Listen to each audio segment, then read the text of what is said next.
name is Amy Fedewa. I'm the outpatient GI dietitian here at GR Health. I'm sorry that I didn't get the chance to meet with you today, but I look forward to meeting with you in person after you complete the study.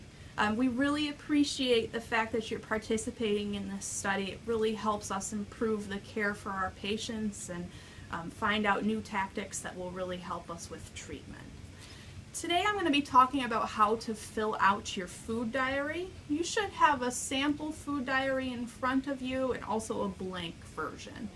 If you look at your food diary, there's a number of different columns. The first column breaks up your meals into either breakfast, lunch, dinner, snacks.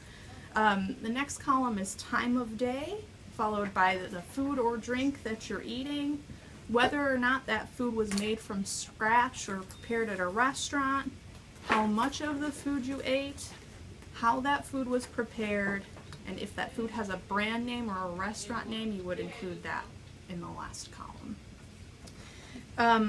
The first column is already filled in for you.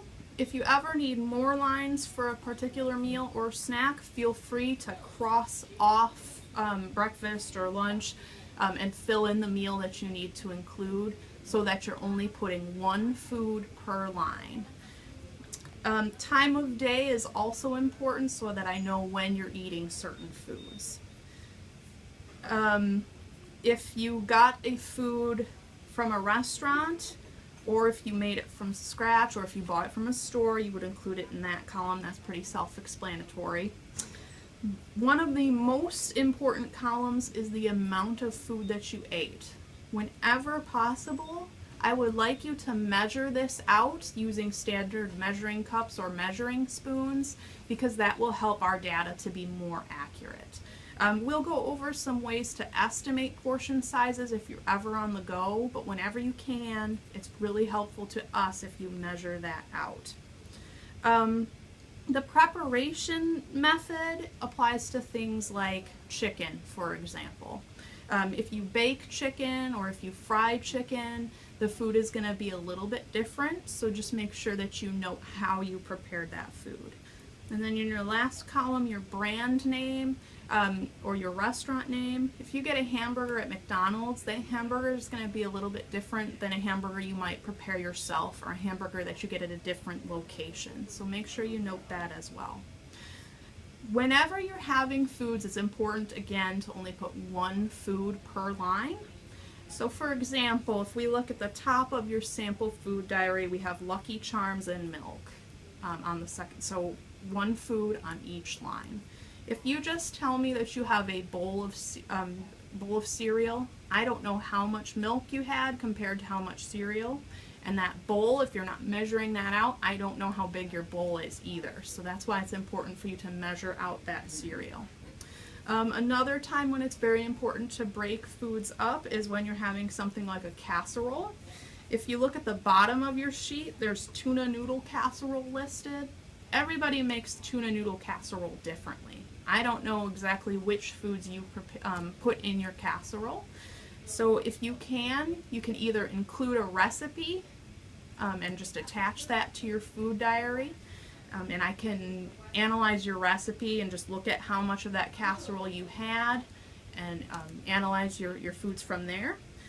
Or you can, again, write one food per line. So you might put tuna on one line, noodles on one line, peas on one line, so that everything is broken up into one food. Lastly, if you have something like a sandwich, make sure that you include what you put on your sandwich. Condiments can be very important. If you ever have any beverages, your beverages should be included on your food diary. And if you ever have just a bite of a food or a sip of a beverage, you want to note that as well.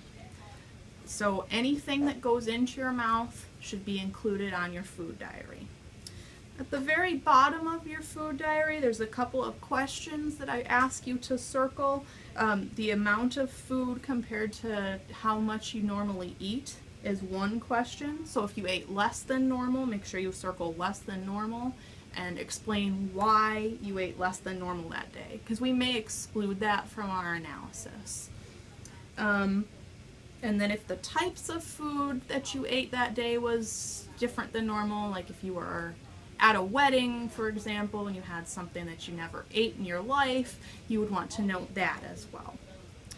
So that's how you fill out your sample food diary. If you have any questions, you can either contact me at 706-721-7085, or you can ask our research coordinators, Amanda and Megan.